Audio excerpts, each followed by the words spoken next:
Olá, pessoal. Eu sou André Barbieri, sou aqui do podcast internacional do Idéias de Esquerda. Eu estou aqui com uma presença ilustre, o professor Kevin Anderson, da Universidade da Califórnia, em Santa Bárbara, professor de Sociologia, de Ciência Política, de Estudos Feministas, lá nos Estados Unidos, e está aqui fazendo essa entrevista com a gente. E o tema da entrevista é sobre o próprio livro que o professor publicou aqui no Brasil, esse livro aqui, chama Marx nas Margens, Nacionalismo, Etnia e Sociedades Não Ocidentais. É um livro muito interessante sobre a trajetória do pensamento do Marx, do Engels também, mas especialmente enfatizando a trajetória do pensamento do Marx na discussão das sociedades não ocidentais, da periferia, né, do capitalismo, discutindo a necessidade da defesa do povo negro, né, nos Estados Unidos durante a Guerra Civil Americana, né, entre 1861 e 1865, também falou muito sobre a luta anticolonial da China, da Índia e diversos outros países que a gente vai poder entrar aqui para conversar junto ao professor que escreveu esse livro e teve esse carinho de fazer essa entrevista junto com a gente. Então, estou muito honrado aqui com a presença do professor. A gente vai fazer a entrevista em inglês, com a legenda aqui embaixo para o nosso público no Brasil. Eu vou começar aqui a entrevista. Hello, Kevin, professor, nice to have you here with us. So we're going to start this interview. If you want to make a brief presentation, if you want to say hello to our audience, feel free to send some words. Yeah, hello, Andre, first of all, and thank you very much for inviting me. It's my pleasure to be here, to be addressing our Brazilian friends and colleagues, and I look forward to our conversation. Yeah, me too. So, starting this hot topic here, because Marx is a very important thinker here in Brazil, and this part of his work is not really well known here in our country. So it's very important to discuss a little bit about Marx's ideas in the non-Western civilizations or the countries in the periphery of capitalism and how he presented his ideas about these topics. So the first question I would like to make here is this one. One of the most important features of your book is to surface the truth about the evolution of Marxist thought concerning countries in the periphery of capitalism, in particular his opinions about non-Western civilizations. There are some writers, some thinkers like Edward Said, without grasping the evolution of Marxist thought, unduly criticize him for having a sort of Eurocentric thought. Could you explain us what is the central point of your argument against this view that Marx was an Eurocentric thinker? Right, thank you, Andre. That's a very important question, and I think still a timely one 10 years after the book was first published in English. First of all, there's a quantitative aspect, which is Marx's best-known works are 1844 manuscripts, Grundrisse, Capital, we could name a few others. These devote themselves almost entirely to Western Europe and North America and the type of capitalism that developed there. But there's a lot of other writings that Marx did during his lifetime. For example, in the 1850s, in the collected works of Marx, like I have these, in English, we have these 50 volumes of collected works, and those are precious. 7 or 8 of these entire volumes are devoted to his writings for the New York Tribune in the 1850s. A good part of that writing is about societies outside Europe. He basically wrote about every part of the world, Latin America, Europe, of course, Far Eastern Europe like Russia, Africa, certainly North Africa, India and China. He wrote about all of these topics.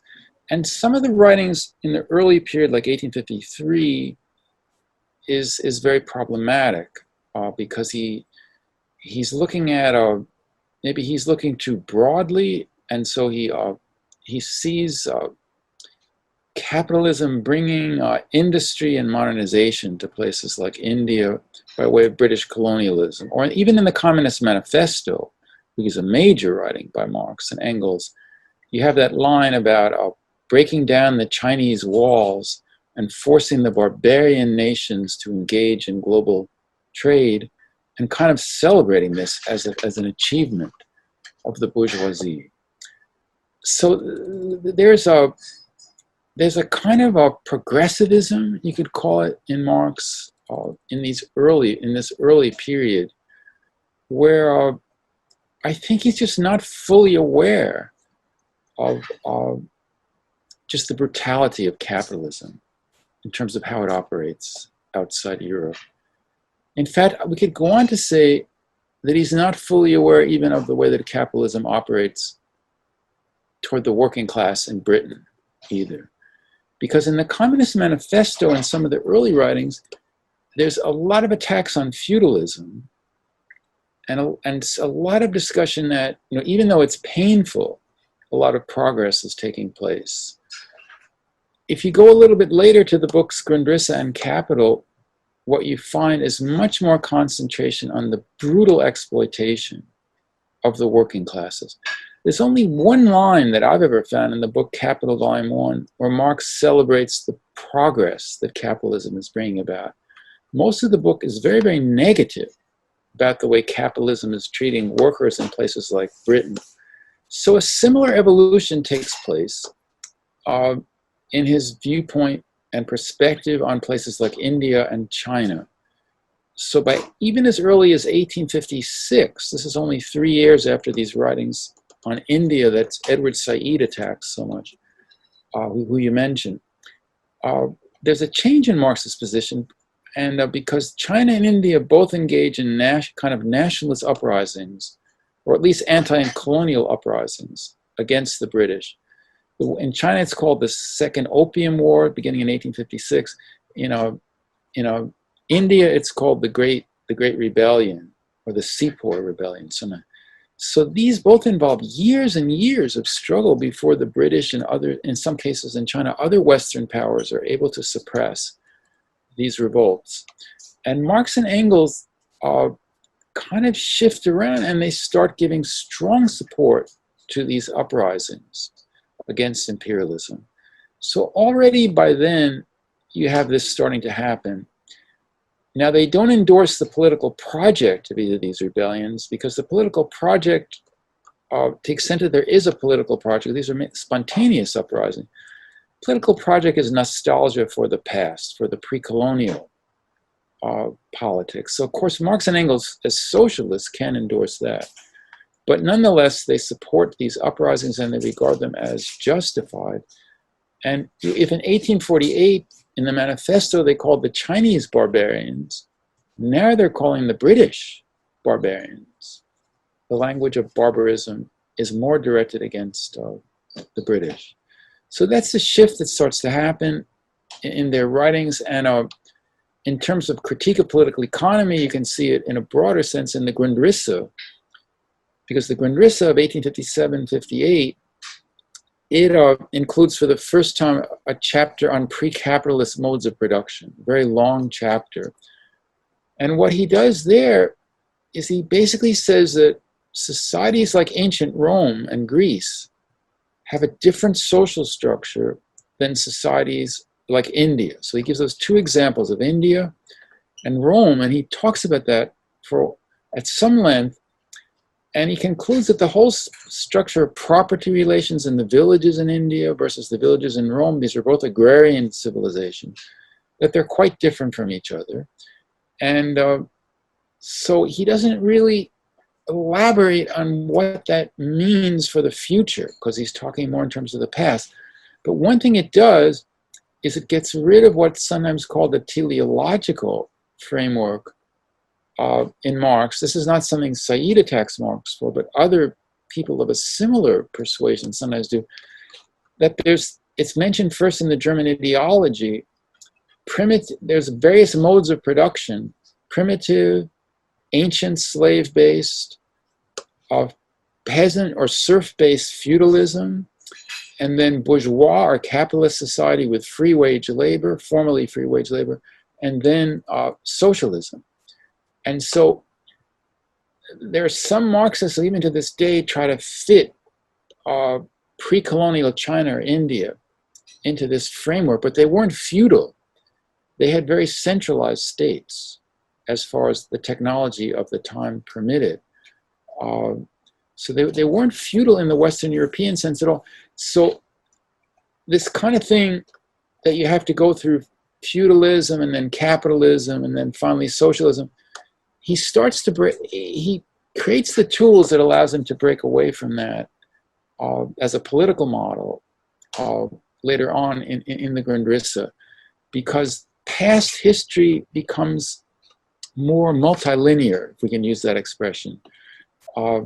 That Asian societies it just has a different set of developments in that part of the world, and maybe in many other parts of the world as well, because he kind of talks about the Incas as well in some of that. So these societies cannot be measured by the stages that European civilization or Western European civilization was going through, from the Roman Empire up to capitalism. Yeah. So I remember it's a very interesting thing, this evolution of Marxist thought, because in your book, and I saw some letters from Marx to Engels that he says India is our best ally in a revolution in Europe. So this and other letters that he says criticizing the brutality of British colonialism in China. So really enthusiastic about the possible uprising or revolution even in China that would be the starting point for the revolution in Europe. So all these writings in the 1850s, this evolution of Marxist thought is very important, because here in lots of places, right? But we have some authors like Carlos Moore that say that Marx is a white supremacist. It's not serious. It's just not serious. I used to live in Chicago.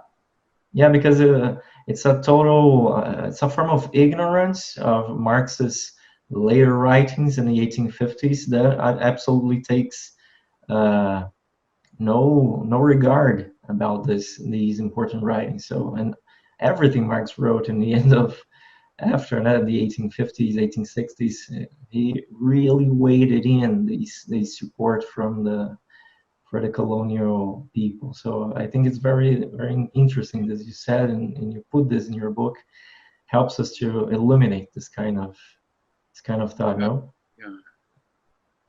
Yeah. So I mean, that particular author, he has this pamphlet in English where Marx and Engels white racists with a question mark, but it's not really even a question mark. Yeah. What he does is he quotes very selectively. He even quotes this passage that is racist, that says slavery brings progress. He quotes that, and Marx did write that. He did write that in the Poverty of Philosophy. But the problem with quoting that is Marx is summarizing Pierre-Joseph Proudhon, and then a couple sentences later he starts attacking this position. So he doesn't agree with that position, but there's actually a place. Yeah. So people actually even feel free to just quote, and sometimes probably even make up quotes from Marx. Yeah. But the problem is, see, it came from the Marxist camp as well, a kind of class reductionism that thought that race was unimportant. And again, this progressivism. If it's true that society goes through these stages, so then slavery could be considered progressive at a certain stage. But you never see Marx actually saying that. Yeah. So this takes us to the next question, because as you point out, the young Marx had already theorized that industrial capitalism was founded not only on the exploitation of wage-earning working class, but also on the existence of slave labor by black people. In the 1860s, the American Civil War actually represented an important stage of his thought, in which Marx connects class, race, and nationality. And he does this not only in the historical political works, but also in Grundrisse, in book 1 of Capital, as you mentioned in the book. Can we claim that Marx didn't dissociate the problems of class and race in a theory of emancipation? in these times of Black Lives Matter, this is very important for us, right? Yeah. Yeah, well, Marx didn't do everything that we need to do, but he certainly supported Black movements for self-emancipation throughout his life. He opposed slavery throughout his life. He, the first international, the International Workingmen's Association, which he helped to found in 1864, I mean, the real basis for it, the most important basis for it was European workers and socialists getting together to support the North during the Civil War against the South, because several of the governments, like mainly England, but also Bonapartist France, were contemplating intervention in North America to take advantage of the Civil War. And they both were leaning toward the South rather than the North for various reasons. And the working classes of Britain and Europe strongly opposed that. And the networks that formed around, I mean, Marx was at the, in 1858, Marx was fairly isolated from the British working class. I mean, he knew some people, but he'd known them in the Chartist movement, and that movement had, to a great extent, been repressed. So by 1861, you find all these like large meetings taking place in Britain because the workers are coming out and opposing the suggestions of the government that maybe they should intervene on the side of the South in the war. This becomes a very large movement. And Marx gets to know these people. And those people, when they found the First International, it's the British worker representatives are the people who were part of that movement supporting the North. And they were successful. Their pressure stopped, or Marx certainly thought, their pressure stopped Britain from intervening on the side of the South in that war. Yeah. So in Marx and Engels had a very strict position against slavery, against the Confederates, and they even criticized Abraham Lincoln because he was so soft against the Confederates, right? Pretty much so. Yeah, especially in the early days, because it took Lincoln about 2 years to finally come out against slavery completely. Yeah. And slavery was not abolished actually legally until 1865 with the Constitutional Amendment, because the Emancipation Proclamation of 1863 was just a war measure. So that could have ended once the war ended.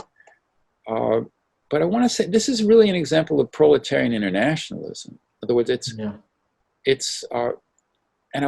we don't have that many examples of that even today, or even in the early 20th century. But here you have British workers who are losing their jobs, and the British government is saying, yeah, well, you're losing your jobs because the North is blockading the ports of Charleston and New Orleans, and the cotton is not getting to Manchester. That's why you're out of jobs. And but the workers don't buy it. They don't buy into it. They say we don't want to preserve ourselves on the price of slave labor on the other side of the Atlantic. And of course, it's idealism and class solidarity, but there's also a real material interest there that people don't realize, because people think of Britain as a country of free speech and so on. But in 1864, working class people didn't have the right to vote in Britain. They didn't get that for like about 20 or 30 years later. So United States, although it was a racist country and still is, white male working class people had the right to vote. There were no property qualifications in most states for voting. The United States was the largest society at that time, which had even basic bourgeois democracy, or even the beginnings of that, in the sense of tens of millions of people being able to vote and have the suffrage. Although it still wasn't women's suffrage, it still wasn't black suffrage. I'm not trying to, exaggerate it. So when the British workers are looking at the war, the British press, media, and establishment is full of things like, well, there's a Republican form of government in the United States, And look at these idiots like Lincoln that they end up electing. The whole thing is falling apart. It's obvious that this Republican experiment, it's only been less than 100 years. It's not going to work. And the South really looks a lot better in terms of, the way you actually run things, with more educated people having power, and because they denied the vote to a lot of white people in the South too. So. Yeah. So this important tradition of Marxism in the United States is key now to, I think, to combat racism and all that. We are seeing in the police and the state, not only Trump, but also the Democratic Party, that are really responsible for the deaths of Black people there since the Obama administration, actually. Right, and Minneapolis, where it started, is one of the most liberal cities in the United States, and they really did try to reform the police quite a bit in Minneapolis, but it didn't work. They weren't able to, and so we still have these outrages taking place everywhere, even in the most quote unquote liberal cities like Seattle or San Francisco or New York City. I mean, New York City is a different case because it's a very liberal city, but it's also the home of big capital. So there's always been a ferocious police force there. This is, when you start talking about challenging the police or maybe abolishing the police, I mean, it's not always expressed overtly in anti-capitalist terms, but this is a real linchpin of the capitalist system. I mean, how do you abolish the police without abolishing capitalism and the class antagonisms that the police are there to crush down and prevent the subordinate classes from rising up? So this is a really difficult issue. And of course, if the police were abolished, and if tomorrow morning I waved the magic wand and we abolished the LA police force, what would happen would be all the wealthy and private interests would just start hiring private police. That's what they would do. Yeah. I think you're pretty right in saying that if you want to abolish police, you have to fight against capitalism, because it is the system. The police is the armed guard of private property. So if you want to abolish one, you have to abolish what this racist institution protects.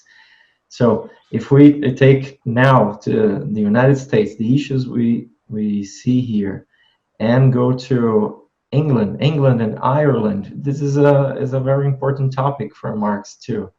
Yeah. Especially in the 1860s, as you mentioned in your book, because right from 1869 onwards, right before the Paris Commune, you highlight that Marx take a very important turn in his vision concerning how the emancipation of Ireland would unfold. Right. Marx states that Ireland was the key to start the revolution in an advanced capitalist society like England. It's a very, very important statement, this. Can we say that is a false notion that Marx figured the mechanics of revolution starting just in the developed countries? What do you think? Yeah, I mean, Marx is... what happens after Marx's death with people like Karl Kautsky and so forth is you get these formulaic kind of expressions, then become orthodox Marxism. And of course, the best thinkers from that era, like Lenin or Trotsky or Rosa Luxemburg, even though they're still operating within those categories to some extent, they're able to see beyond that. But you get this kind of thing of like the peasantry is backward, the industrial working class is progressive. The workers who lived longer in the cities are smarter than the new arrivals from the countryside. So I guess that would have left out someone like Lula. A guy like Lula could never, when he was young, been a real organizer, because he wasn't born in Sao Paulo. He came straight. So all those kind of things. So Marx himself is always very flexible and creative in the way that he looks at revolution. There's a line in the 1850s where I think you were sort of quoting it before, where he says maybe the revolution will start in China and spread. He's talking about the Taiping Rebellion. In 1863, when the insurrection breaks out in Poland, he says, well, maybe it'll flow from Poland to Western Europe. We'll have a real, he's hoping, another era like 1848 could happen again. Maybe it'll start there. Then, of course, Ireland, as we're going to talk about, that is a really important one because Ireland has it's not only a colony, but there are also the Irish workers inside Britain who occupy positions similar to black workers in the United States, which is what Marx actually says. He says that their position is similar to that of the black workers in the US, and the white workers, he calls them actually the white, puts it in quotes, British, don't have enough sympathy and understanding for them. There's even a line in this unpublished thing by Marx in the same period, a little bit later, where he's talking about Roman slavery and the Roman plebeians and the Roman slaves, and how they would have these uprisings in like the first and second century BC, but then they would always be divided from each other. So Marx actually says these white workers, in his notes, the Roman plebeians, similar to the white workers, or the poor whites, he writes it in English, the poor whites of the South. He's always like very concerned with them. And why is it that sometimes they unite with blacks, including enslaved blacks, but there's a lot of other times when they are, they're proud of their whiteness, or whatever you want to call it. And so they ally with the dominant classes. And the British workers, the English workers inside Britain, he says that they do that too much of the time. They look down on the Irish. They're also proud of the fact that Britain is the center of a world empire. And therefore, he basically says they're losing, their class consciousness is being undermined by these appeals to race and nationality. And so the Irish Revolution is really important because, see, the British workers have this stereotype of the Irish that they work for low, it's the typical thing that anyone says about immigrant. They work for low wages. They're meek. They don't want to join our union, so on and so forth. And so they look down on them. And even the English trade unions say, well, why do we want to get them as members? They won't be reliable members anyway.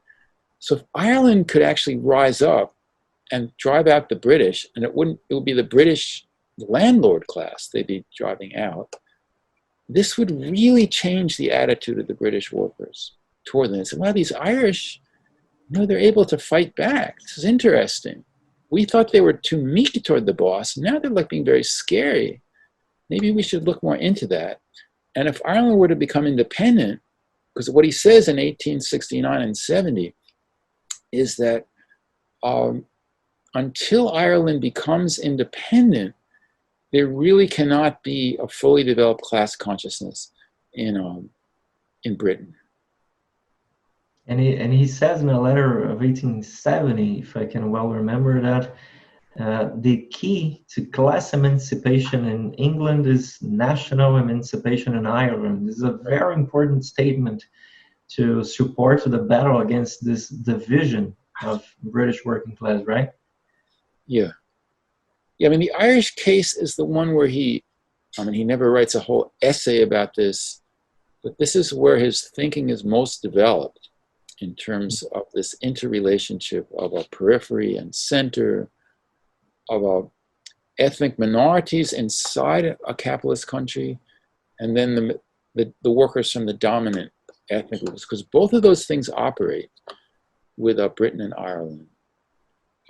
So it's similar to the blacks in the United States, but it's also similar to the relationship of India to Britain. Yeah. So in this connection, let me ask you, in your book, you mentioned Trotsky's theory of an even and combined development. Yeah. What are the relations you find between multilinear developments in Marx and Trotsky's theory? Yeah. Well, of course, there's both similarities and differences. The similarities and continuities are that Trotsky realizes that as he calls it, a weak link in the chain of capitalism could be the spot where the world revolution first breaks out. And of course, Marx and Trotsky are also similar. Neither of them believe in socialism in one country. This is a fiction invented by Stalin. Absolutely. It's never, you don't find that in any of the leading socialists. I mean, look what just happened to Greece a few years ago. Not that it was full socialism, but even an attempt at socialism, you just get crushed by global capitalism. So those are continuities. The discontinuity is, while Trotsky was able to work himself away from a lot of the orthodoxy of the Second International, he didn't fully on issues like the peasantry.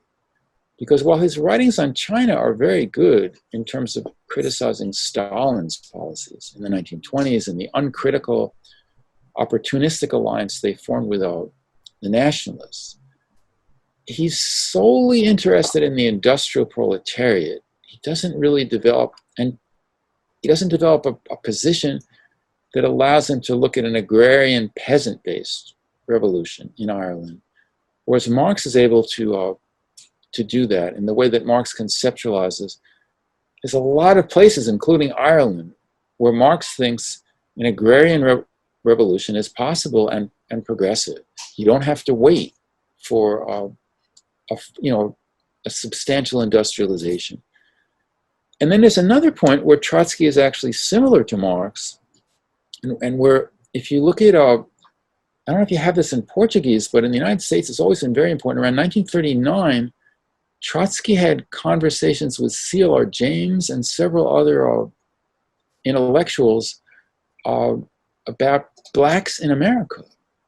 And Trotsky takes a very strong position in terms of the need for socialists to support the black struggle, even when it has some nationalist overtones. You still need to support it, he says. So it's a very, very strong position. There's no class reductionism there at all. There's not the kind of thing of like, well, we have to wait for the blacks to develop a socialist conscience before we support them. Even these bourgeois black organizations, he says, we have to support them in their struggle for basic democratic rights. And doing so is a very important step in overall proletarian class consciousness in the United States, because as of the British in Ireland, he doesn't say it that way, but as we were just talking about, white workers in America, because of their racism and prejudice, this blocks to a great extent the development of a full class consciousness. And it's as true today as it was at the time that Trotsky wrote that or gave those statements. So Trotsky has a number of points, but I would say that on this issue of agrarian societies, it's a little bit weak. I think it's very interesting, as you said, that Trotsky and Marx had a continuity in this vision that the revolution must be worldwide. It is not restricted to one country. And I think there are some Stalinist maybe prejudices about this in relation of this thing that Trotsky didn't really care about or didn't really develop any theory about the peasantry, because I think that actually Trotsky emphasizes the importance of the agrarian revolution in Russia and all Eastern countries, and say that it must be combined with industrial revolution, and in order that the proletariat, the industrial working class, has a big role of directing, of leading this immense struggle of the peasantry and the rural workers. So I think we must see with a little bit more depth this theory, because the theory of permanent revolution really takes into account the importance of the peasantry struggling together with the industrial working class, don't you think? Well, I mean, it's not only Trotsky who says this. I mean, you get these people like Amilcar Cabral also. See, the problem is that why does the working class in an agrarian society have to be one who lead the revolution necessarily? And here the writings of people like Frantz Fanon are also worth looking at. The Wretch of the Earth, where he talks about a peasant-based revolutionary movement, and he talks about the workers. Algeria at the time he's writing is so undeveloped industrially that the working class is a fairly privileged strata, you know, inside the cities.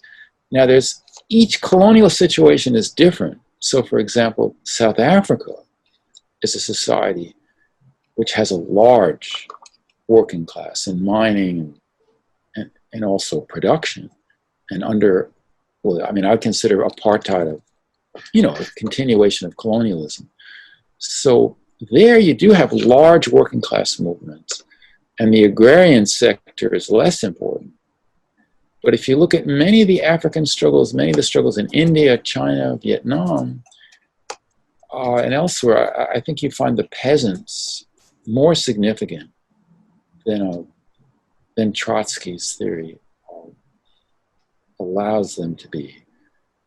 So that's a remnant. Frankly, what I think it is, the real caricatural position is that of Kautsky, who sees the peasants as just like backward. But Trotsky is still, and I think they all are, all the people, Luxemburg as well. Lenin overcomes it to a greater extent than Trotsky and Luxemburg. But they all have this thing about the centrality of the proletariat, the industrial proletariat in the big urban centers, that's not as subtle as Marxist theory. It's not as subtle, it's not as dialectical. And they themselves would have admitted that. I mean, maybe not, they themselves would have said, we're not as good as Marx. And I would say it too, of course. No, of course. I remember some 1930s writings about from Trotsky about India, about Indonesia, that he really takes into account the importance of the agrarian issue to make that society revolutionize, and then he makes this important assertion that the working class, the urban working class, must take into account, must help the agrarian revolution develop. So it's a very interesting debate, all this. So to turn back to Marx's writings, I would like to ask you one important question here for us in Brazil, because we have not published in Portuguese his anthropologic notebooks from 1879 to 1882. These series of appointments are almost unknown to the large public because they are mostly unpublished. So from your book, we know that Marx writes about India, Indonesia, Russia, Algeria, even Latin America. What kind of new stuff we can extract from these studies? Yeah, well, first of all, you have to realize that they're notebooks. They're not essays. It's not like like a rough draft of a book. Rough drafts, yeah. These are his notes on other authors. So there's a lot about Ireland in there also. So he looks at the internal social structure of Russia, of India, North Africa, a little bit Latin America, as you were saying, and Ireland.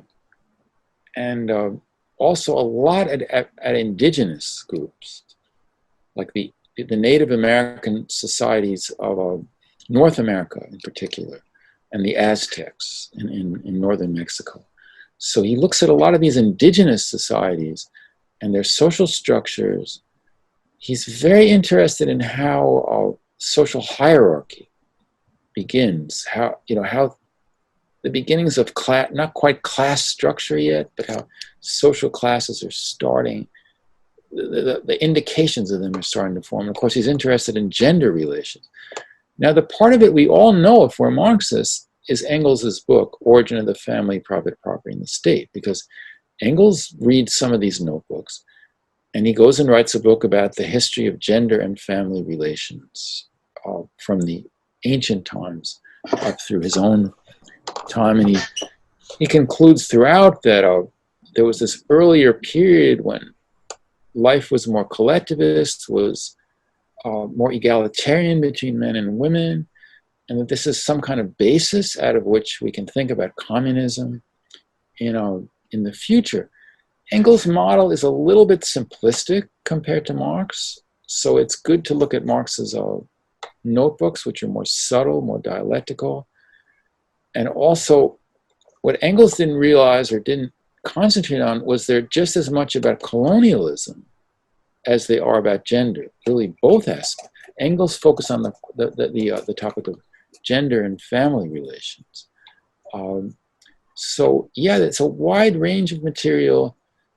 We don't know what Marx is going to do with it, but it's really interesting because he had finished volume 1 of Capital.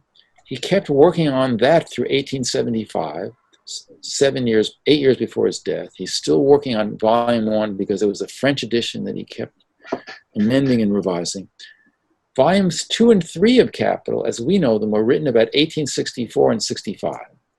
He never returned to them very much, a little bit tinkering with volume 2 in the 1870s.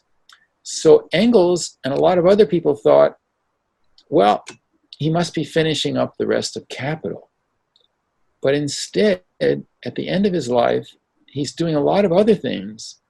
And one of the things, it's not just that he's writing on these society. There's other notebooks that he has on chemistry and natural science, and then there's notebooks on European history. So he's doing a lot of different things. But these particular ones I'm mentioning are very interesting. So Engels is like shocked and dismayed when Marx dies, and he goes and he looks at what Marx was writing, and he's like upset. He said, why didn't he finish Capital? Why is he working on it? So you can kind of see the Eurocentrism of Engels, that why is he working on this unimportant stuff like India instead of finishing up Capital? And then when the Russians in the 1920s, the Second International never published the collected works of Marx. It only starts in Russia in the 1920s. So the first report by this guy, David Ryazanov, he's the one who establishes what we call the collected works of Marx, the structure of it and everything. He reports, well, there are like these notebooks and so on at the end of his life. Some of them are interesting, but basically this shows Marx's mental deterioration in his last years. He wasn't able to do serious work like the critique of political economy. He was only able to read stuff about India and Russia and amuse himself by that. And so we're not going to include this in the collected works, obvious. So that's why for almost 100 years, that material has been known to Marx scholars in Moscow and Berlin and other places, Amsterdam, but there never was that much interest in publishing it. So that's where we are today, and it's a period in his life when, in the 1850s and the late period, these are the two periods when he turns away from Europe quite a bit in terms of what he's researching. And it's something that's really interesting to look at. And of course, we do know one thing that comes out of it, which is the letter to Vera Zasulich and the preface to the Russian edition of the Communist Manifesto of 1881 and 1882, two of the very last things that he ever writes, where he talks about, I can tell you what I think about that, but maybe I'm going on too long. No, you can go on, no problem. Because there's kind of a political conclusion to it. And the most succinct form of it is, and I think it's the best one to look at if you're the kind of person that says, well, maybe Marx was only thinking about these things, but it's just notebooks. How can we know what he was really thinking? These are just his notes. So look at the 1882 preface to the Communist Manifesto. This is the last published writing of Marx. And of course, it's signed by Engels as well. So it's Marx's last published writing. It's written in German, translated into Russian, because it's for a Russian edition of the manifesto. And then it's pretty quickly published in German too. So what does it say? It says, well, in the Communist Manifesto, there's two countries that we left out. One was Russia. So he starts talking about the revolutionary movement in Russia and how the populists have attacked, they're attacking the government through terrorist tactics, and they have to have a big police guard of all the government ministers and so on. Ha ha ha. And then he says, and we have to look at America. Talks about what we now call monopoly capitalism is starting to coalesce in America. But then he turns back to Russia and he says, well, there's something else happening in Russia, which is that the Russian villages are starting to become impacted by capitalist social relations. And the Russian village has a different social structure than the Western European village under feudalism, in that the Russian village had collective communistic property relations. So he calls it this communist. He actually uses the word communism.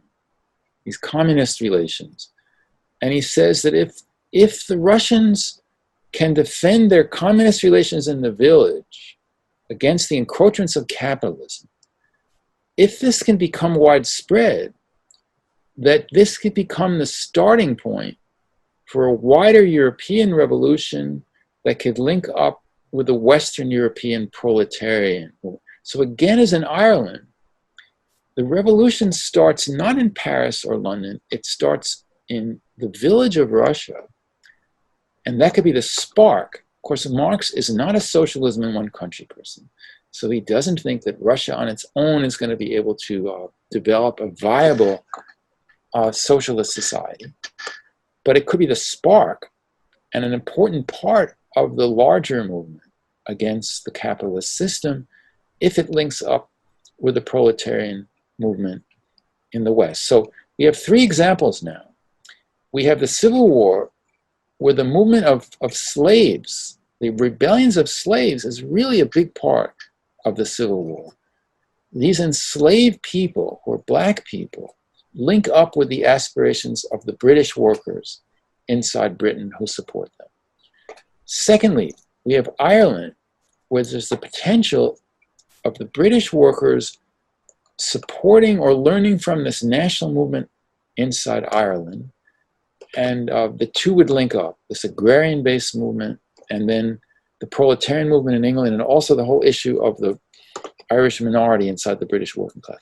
Now we have the third one, which is the world, or at least European North American revolution could start in the villages of Russia, where people are trying to defend some of the remnants they have of a primitive communism.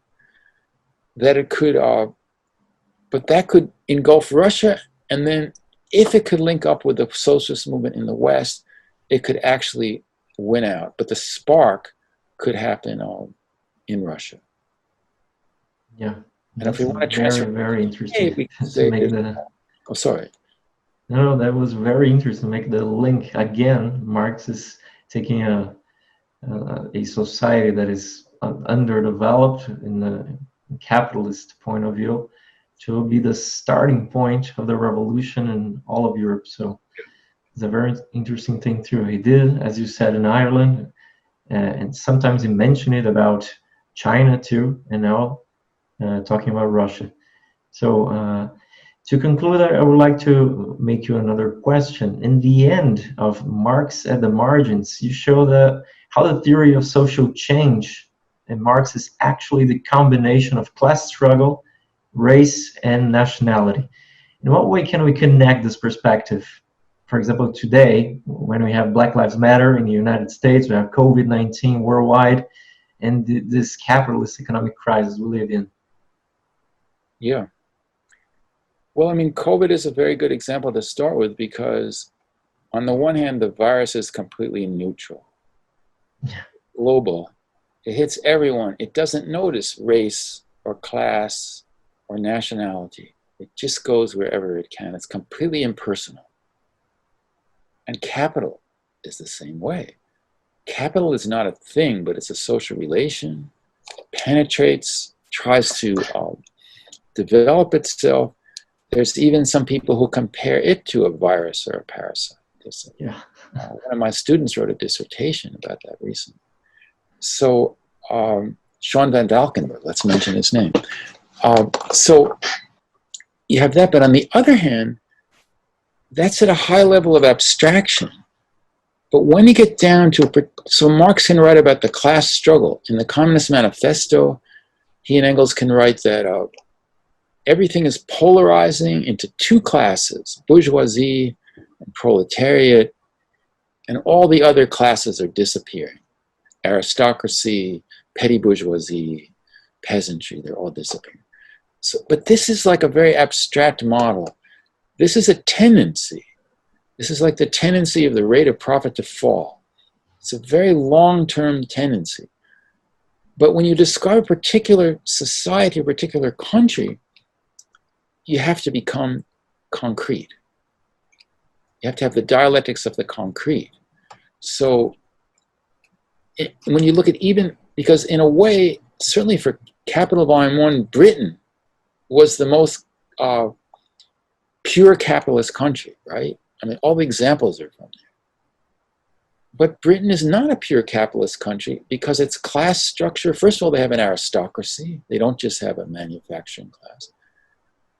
And that aristocracy owned land in Ireland. And then they also have a working class that's segmented and divided because of this Irish subproletariat.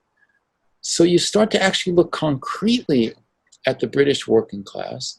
You can't just talk about capital and labor.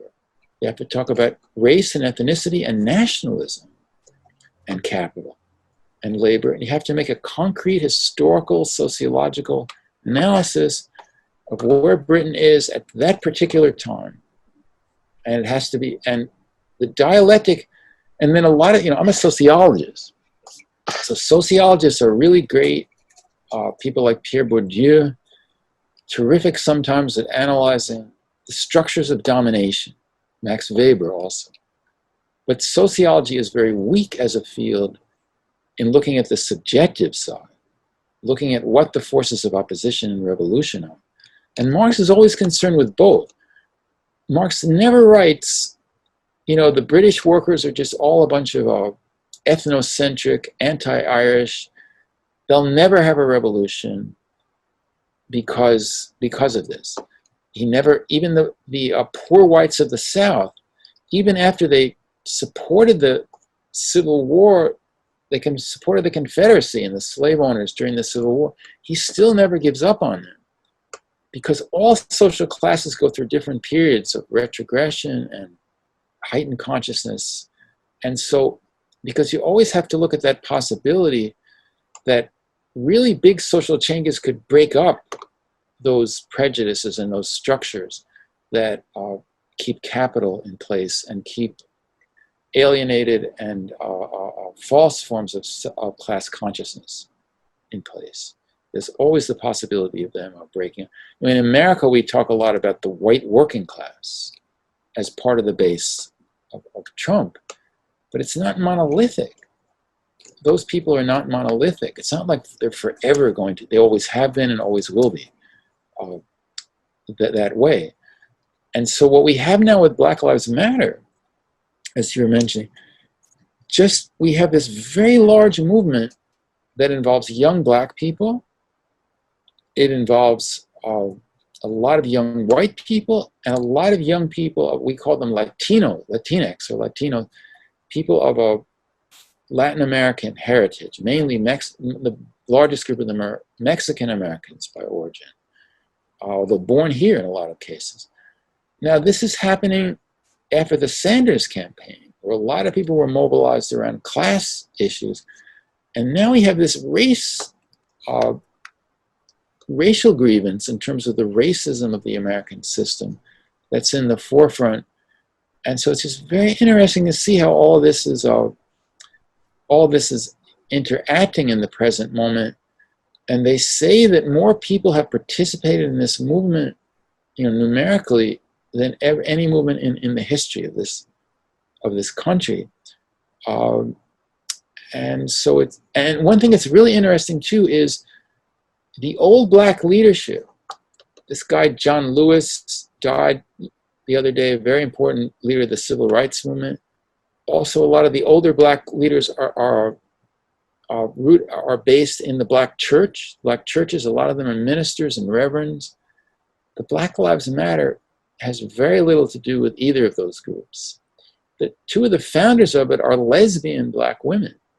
So this movement, even from when it was founded 4 or 5 years ago, it never had that much to do with the church-based part of the black movement. So it's a little different. It's a new sensibility, a new consciousness, and it's really shaking up things in a way we haven't seen really since the 1960s in this country. And I think we can thank Donald Trump for helping bring it into. I mean, he's very dangerous and he can do a lot of damage. I mean, even if he's not reelected, he's still in power until January. And he's already been sending federal police into Portland, Oregon, and without any, I mean, you'd think we're in Brazil. I mean, they have these police guards that have no names on them. They just take people, put a thing over their head, you know, and arrest them. And they say, well, no, we're not going to answer any questions about why we're arresting you, you know. So this is, you know, it just shows that the world, it's really a global world, and the U.S. can't, for decades, support these kind of regimes all over the world and then not have it come back into our own country. And so Trump is, you know, he's what he is. He's a demagogic, dictatorial leader with aspirations to have a military coup or something like that. Yeah, and as you said, you have there in the United States a very racist, aggressively racist bipartisan regime. The Republican Party, the Democratic Party, they show that they're both responsible for this. So yeah, Trump is the lowest thing we can imagine as a human being. And if we take into account all these ideas we discuss here, I really appreciated this conversation, because taking up Marxist ideas in all these writings, we can imagine that all this shows that in the U.S. we must have too a Marxist movement, a socialist movement that is necessarily independent, even from the Democratic Party. Biden, Obama, even Sanders. We must have a new working class movement that allows us to think revolution again in the U.S. So I really appreciate this conversation with Professor Kevin. I thank you very much for your time. We are getting here at the end of our interview. If you want to say some last words to your audience. Sure. I really appreciated the conversation. I have to say that Brazil is a place where there's a lot more knowledge of Marxism than the United States. There's a lot more people that are literate in Marxism. That's why I'm so happy that my book is published in Portuguese in Brazil, because I think it'll find a lot of readers who really understand the issues that I'm talking about there. I also, if you want to mention it, I write for something called imhojournal.org. It's a web-based publication. A lot of my shorter writings appear. I even have an article on Black Lives Matter that's up on that website. So I refer people to that if they want to read it. And yeah, thank you again. I appreciated the dialogue very much. Thank you, Professor Kevin. I'll make a brief closing up here in Portuguese.